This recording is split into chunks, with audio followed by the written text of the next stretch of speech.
shit. Here we go again. Welcome back. Welcome back. Welcome to the round one review after the Blues and the Tigers battle out a draw. 8 goals, 10 apiece.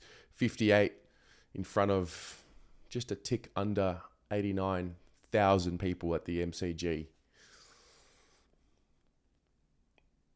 I guess the most important way to start and the base level for the conversation around round one is that footy's back. So very grateful that the most important thing on my mind in this point in time right now is, the disappointment of not being able to get a result last night or not being able to get a win last night.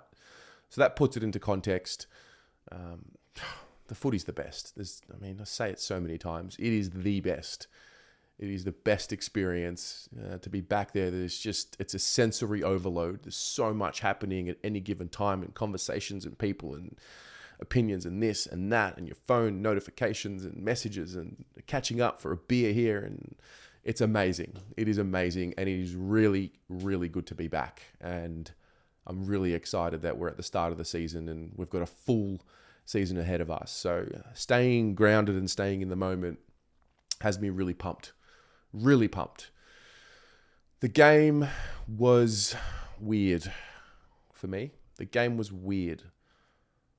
There are a few themes and issues and storylines throughout that which I came away from, I guess, a little bit more confused than clear on what's changed, what we're trying to do. I listened to Vossi's presser, gave me a little bit more context. I guess we know what this group is looking to achieve. We know what they're trying to do. We know what it looks like when we're at our best. Those clearance numbers are really in our favour. That stoppage dominance is really in our favour. It starts there and then we expand from that. I remember thinking in the first half that the flow of the game was, for the most part, with Richmond. I didn't feel like we had really done anything significant for a long portion of time in the game, but we were still up. And I felt like we weren't the better team, but we were still up because we were efficient when we did go forward. But it just, and I was sensing that our time would come and our run would come or our quarter would come. And then in the end, it was like maybe our 15-minute patch will come. And it never really did. And, firstly, you credit Richmond. They obviously didn't let us do what we wanted to, and they didn't allow us to do that. So you credit Richmond. I'm struggling to find the balance between understanding how much to credit Richmond for that and how much it was our fault that we weren't able to execute. But there was just I wouldn't say a flatness, because I think the intensity was there. Spoke about it last night on the fan cams. Got no issue with the intensity or the tackling or the effort. That was all there. But the execution, that piece is really the one piece around last night that I come away from. And I have not concerns, I'm just mindful of it. That's what that was. And I recall seeing a little bit of it in the preseason. And I don't want to read too much into the practice matches, but yeah, that next layer for us is the execution, the method in which we go forward, the method in which we attack. I just felt like it wasn't there consistently anywhere near enough. So there's that. What do I take away from it? What do we take away from that? I think the defense certainly held up. They were under the pump. I think the Tigers had a lot more inside 50s than what we did. Like I said, the flow of the game seemed to be in their favour than what it was ours. And our defence was rock solid. And it was strong. And it was, for me, clearly the best line on the ground on the night. I still felt like, I know we're missing a few players, but I didn't feel like we really missed too many. I didn't feel the burden of having bulk players out. If anything, I felt like there was a lack of synergy amongst the group. Almost as if they haven't all been playing or training together for the full preseason. It did seem a little disjointed. It didn't seem like they were all on the same page. There was just a little bit off There was something off with their spacing. There was something off with their trust. And it's so hard to read into it because it's one game. And you really need the context of at least a month. At least a month of football to really understand what it's going to mean or what it does mean. So, yeah, on a individual level, there are a couple of different storylines that were important for us. Obviously, the debutants start there. Ollie Hollands, Lockie Cowan, they definitely accustomed themselves to the league. It was great. I think Ollie Hollands had that great 1-on-2 contest in the back line, won the contest, kicked the ball down the wing. I think that was his, welcome moment to the league. I think he had another one later in the game where it was pinned holding the ball, happened right in front of me, and it's going to happen. But I thought the two of them, even Cowan, I thought some of the marks he took, he looked strong. He's a real competitor. And I think the two of them had a nice start. So that was good to get them going.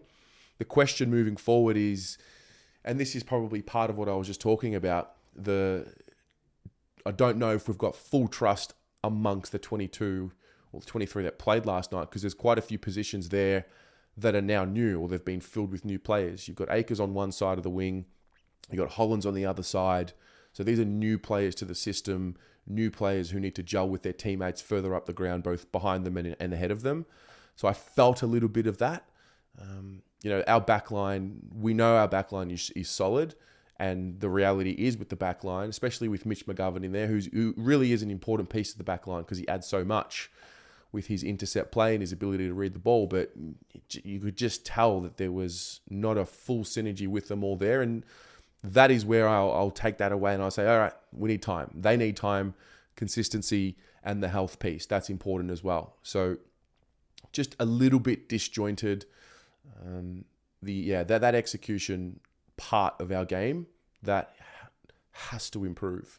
I don't recall too many times last night where I saw us move the ball forward with a real purpose and a real sense of clarity and conviction as to what we were doing. And I know there was pressure. I know Richmond were coming at us, but we showed last year, for the majority, I would say, or for the most part of the season, that we were able to control that heat and still find a way to move the ball where we wanted to move the ball. So that part is something I was a bit disappointed to not see. The way we move the ball forward, the method in which we move the ball forward, the composure in which we move the ball going forward.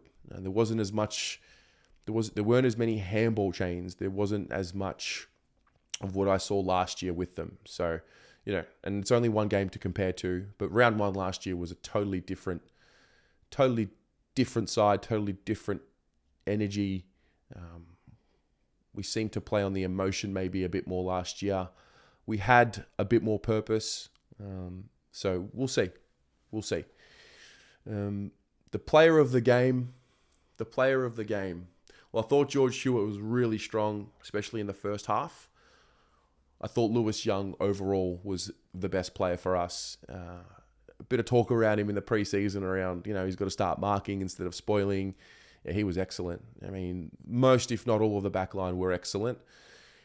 And Lewis Young really, really impressed me last night, obviously coming off a contract extension as well. And he was great. He's got this really fascinating ability to control the space in which he gives his opponents because he's long and he's athletic and he's pretty strong now. He can almost goad his opponent into lulling them into a false sense of security with how much space they think they have, and then he closes it off really well. So that was really pleasing. Obviously, Jack Silvani played his 100th game. That was a big story. But yeah, I think at the end of the day, I look at the leaders, the senior players. I think, there were certain moments where senior players had their moments where it just wasn't good enough and it just won't cut it. Is it a fitness thing? Is it a conditioning thing? I don't know. But as that game zeroed in into that fourth quarter and then into that last 10 minutes, we were all there. Round 23 last year, round 22 last year. As it starts really zeroing in, that decision making, I didn't feel like I saw something different in that heat, in that pressure situation from the group. There were certain moments where I thought, yep, this is the one. This is the one that's going to get us going. I think Sam Doherty's goal was one of those. Kicks that, and I thought to myself, okay, we can build off that, ride the momentum off that, ride the momentum off the crowd, and I thought that was an important one. And then there was just a couple of errors late. Oh my God. A couple of errors late. There was a moment late in the game. I think Mitch took an intercept mark, and I turned to a friend next to me and I said, oh God, Mitch is good. And then that just happened to turn into when he kicked it out in the full. It was a tough watch, that ending. We seemed to try and slow the play down with about 6 or 7 minutes to go, and then with about a minute to go, or a minute and a half to go, we're going full ball down the wing. I remember that last contest there, the Lockie O'Brien situation where he's running and bouncing the ball. In the moment, I remember thinking that he took too long to kick that ball. When I watched the replay of the play, it was perfect. He hit the kick perfectly. He took the space. He waited into the right moment, knowing there were three or four Richmond defenders ahead of him. And unfortunately, Harry slips over. But the kick was perfect. Really was. I was curious about starting 2 debutants, and I was a little bit surprised to see Lockie O'Brien not start in the 22. I was a little bit surprised to see Ed Curnow selected, but you can kind of see why he was there. But yeah, ultimately, didn't get it done in the clutch.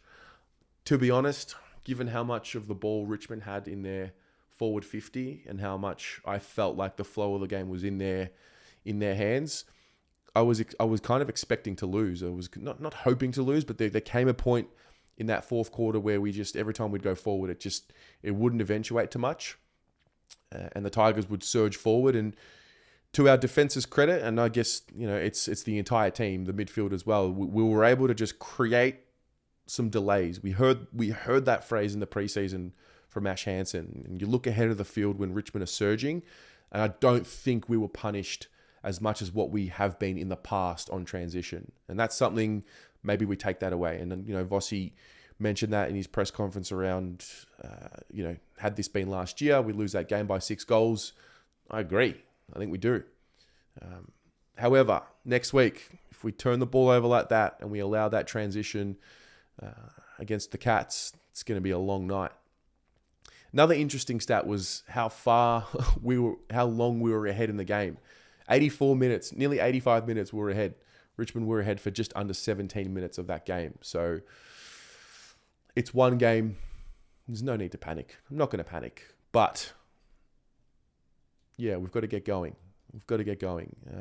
Definitely sense there were a few guys there who looked, I wouldn't say underdone, but you can tell why they probably didn't play Pitto. It was probably good to see him get another run in the twos.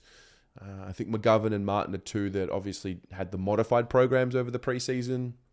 So I would assume they're going to be better for the run. I think the young boys as well, I think they ran the game out relatively well considering their experience. And yeah, I think there were quite a few of them, senior players, guys that have been in the system for at least 5 or 6 years now, and they're entering that prime time, you would assume. There were quite a few of those guys last night that just didn't have enough impact for me.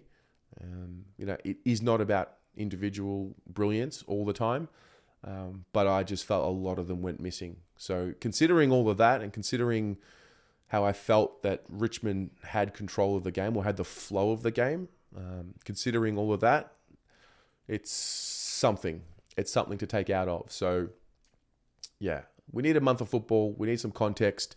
I don't know what the game means yet. I think we'll figure that out as the season plays out. We'll either look at it, we mentioned it on the fan cams, we'll either look at it and say, oh God, that draw really cost us, or we'll look at it and say, oh God, we played terrible that night and only really lost out on 2 points as opposed to 4. So yeah, I'm neither here or there with that one. It was a bit but ultimately good to be back at the football. Great to be back at the football, and looking forward to a big season ahead. What about you? How do you think about that game? It's now the morning after, so we've all had a sleep. That's always the most important thing. How do you feel about that performance last night?